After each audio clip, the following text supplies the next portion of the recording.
kalian pernah gak sih lagi enak-enak makan nih bareng teman-teman, tiba-tiba tersedak gara-gara saking serunya ngobrol. Nah, kira-kira kenapa ya? Hmm, Nanti komen di bawah ya dari video yang udah kita lihat nanti.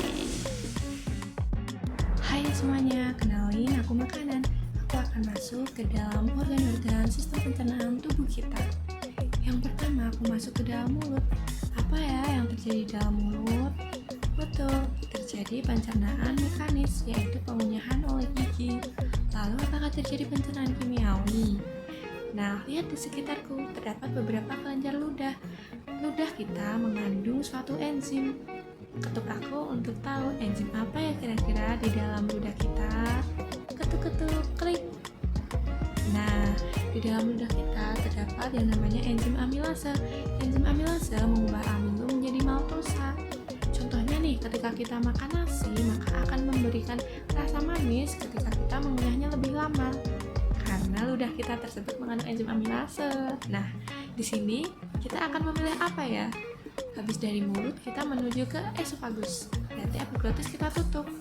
Nanti kalau kita masuk ke epiglottis bisa tersedap. Nah, ini adalah gerak peristaltik.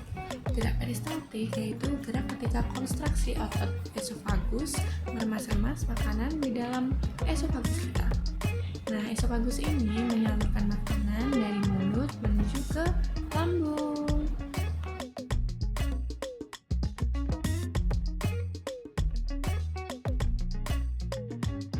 Di dalam organ lambung terdapat yang namanya getah lambung. Getah lambung ini akan mencerna makanan kita karena mengandung beberapa enzim. Kira-kira enzim apa aja ya?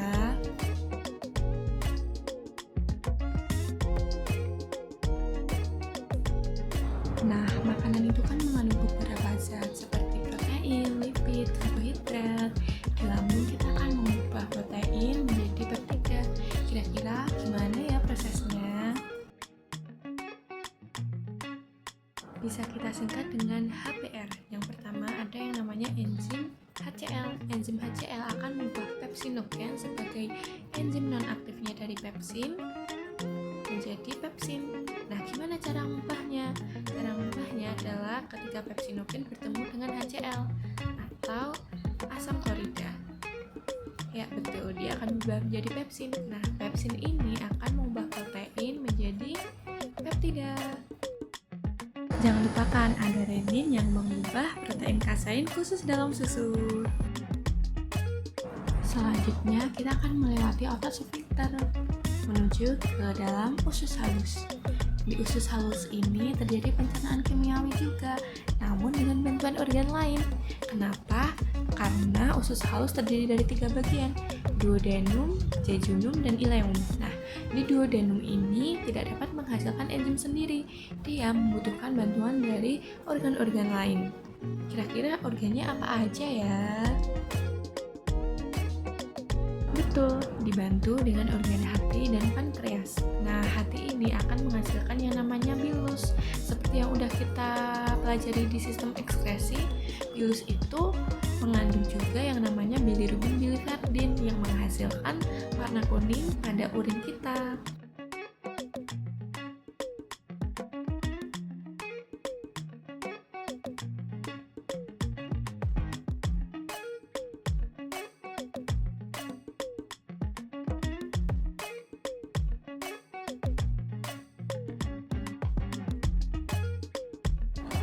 Nah, bilus ini berfungsi untuk mengemulsikan lemak kita. Bilus ini berperan sangat penting karena ketika lemak kita tidak diemulsikan, maka feses kita akan jadi encer. Lalu pankreas berfungsi untuk apa? Ya betul, pankreas juga mengeluarkan enzim-enzimnya. Ada beberapa enzim utama pada pankreas, yaitu lipase, amilase, dan protease. Lipase akan memecah lemak, amilase memecah karbohidrat, sedangkan protease memecah protein. Protease ini bisa seperti enzim tripsin dan chymotrypsin. Lalu, prosesnya bisa simak berikut ini ya.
proses yang sudah kita lihat, maka dapat kita simpulkan bahwa karbohidrat diubah menjadi monosakarida, lalu lipid diubah menjadi gliserol, protein diubah menjadi amino asid.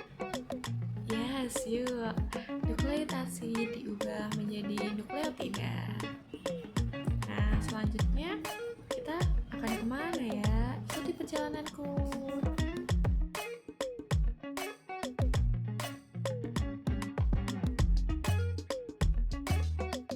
Selanjutnya di ileum terjadi penyerapan sari-sari makanan seperti yang kita udah pelajarin dari SD nih, ya kan? Jadi usus halus itu menyerap sari-sari makanan, tepatnya di ileum.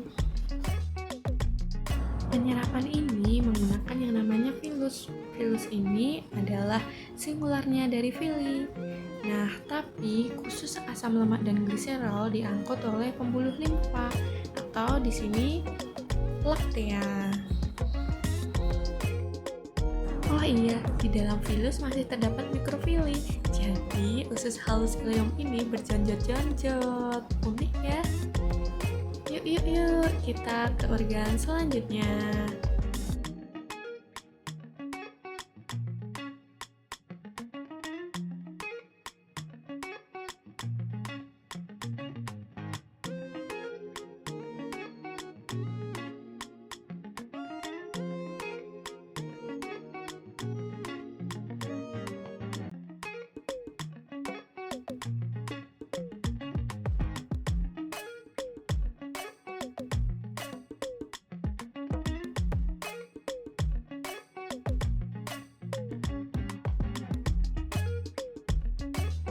Selanjutnya kita masuk ke dalam usus besar.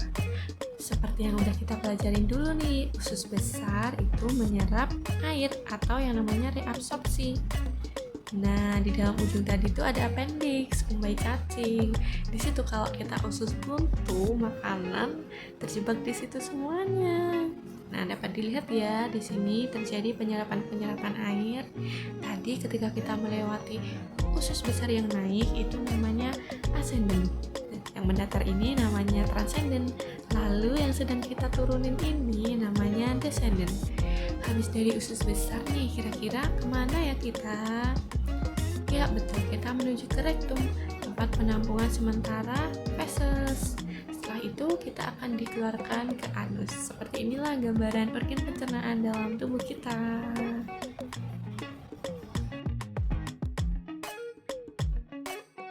Jadi dapat kita simpulkan organ pencernaan kita yang pertama mulut, lalu esofagus, masuk ke lambung, setelah itu usus halus, dan yang terakhir usus besar.